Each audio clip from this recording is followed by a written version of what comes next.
Hello বন্ধুরা, তোমরা সবাই ভালো আছো? আজকে তোমাদের জন্য যে আমি অঙ্কটি নিয়ে এসেছি তা হচ্ছে কবির সাহেবের ৩ পুত্রের বয়স যথাক্রমে ৫ বছর, ৭ বছর ও ৯ বছর। তিনি ৪,২০০ টাকা বয়স অনুপাতে পুত্রদের মাঝে ভাগ করে দিলেন। ৫ বছর বয়সী ছেলে কত টাকা পাবে? এই অঙ্কগুলো যত বড় দেওয়া থাকে আসলে অ্যান্সার অত বড় লিখতে হয় না বা অত বড় করতে হয় না। ২-১ লাইনে কিন্তু এই অঙ্কটা শেষ হয়ে যায়। তো যাই হোক, তোমরা ঘাবড়াইও না। অর্থাৎ এরকম অঙ্ক দেখলেই তোমরা মনে করবা যে সংখ্যা তো অনেকগুলো দেওয়া আছে, মনে হয় এই অঙ্কটা বড় হবে। তো না, এই অঙ্ক বড় হবে না। দেখো এখানে যে বলছে, এখানে যেমন বলছে ৩ পুত্র, তাদের বয়স দেওয়া আছে। একজনের বয়স ৫ বছর, একজনের ৭ বছর এবং একজনের ৯ বছর। যদি বয়স এই জায়গাগুলোতে বয়স না দিয়ে নাম দিত বা ছোট ছেলে, মেজর ছেলে, বড় ছেলে এইভাবে দিত, তারপরও কিন্তু অঙ্কটা সহজ হইতো বা অঙ্ক ছোট হইতো।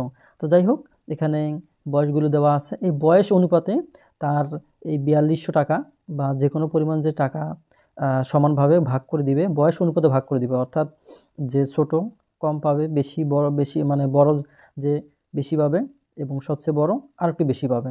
তো এখানে বলছে যে ৫ বছর বয়সী ছেলেটা কত টাকা পাবে।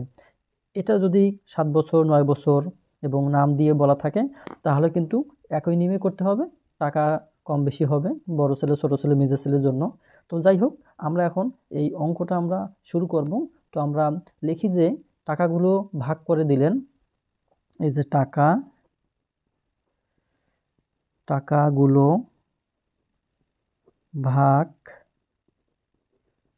করে দিলেন কত অনুপাতে?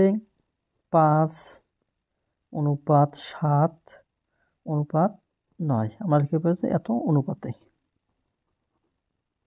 এই যে এত অনুপাতে, অনুপাতগুলো শুধু আমরা লিখলাম, আর কিছু করলাম না। এখন আমরা লিখব যে অনুপাতের যোগফল। এই অনুপাতগুলো আমরা যোগফল করব। ৫ যোগ ৭ যোগ ৯। তাহলে আমরা এখান থেকে কত পাবো? ১৬, ১৭, ১৮, ১৯, ২০, ২১। এই যে ২১ পেলাম। এখন আমরা যেহেতু এই ৫ বছর ছেলের কত টাকা পাবে সেটা বের করতে হবে, তো আমরা একেবারে লিখে ফেলি। অতএব ৫ বছর, দেখো ৫ বছর বয়সী ছেলে পাবে, ছেলে পাবে। এই যে দেখো, তাহলে উপরে কত হবে? দেখো উপরে যে যার বয়স অনুসারে যার চাওয়া হবে সেটা বসাতে হবে এবং যে যোগফল করা গেছে এটা নিচে বসাতে হবে, গুণ দিতে হবে কত টাকা। এই যে এখানে আছে কত? ৪২০০। এই ৪২০০ টাকা এখানে বসে দিলা। এখন তোমরা যদি এটা কাটাকাটি করো তাহলে তোমাদের কত আসবে তোমরা এখানে লিখবা সেইটা, অর্থাৎ তোমাদের অ্যান্সার যা আসবে তাই। এখানে আসছে কত? ১,০০০ টাকা।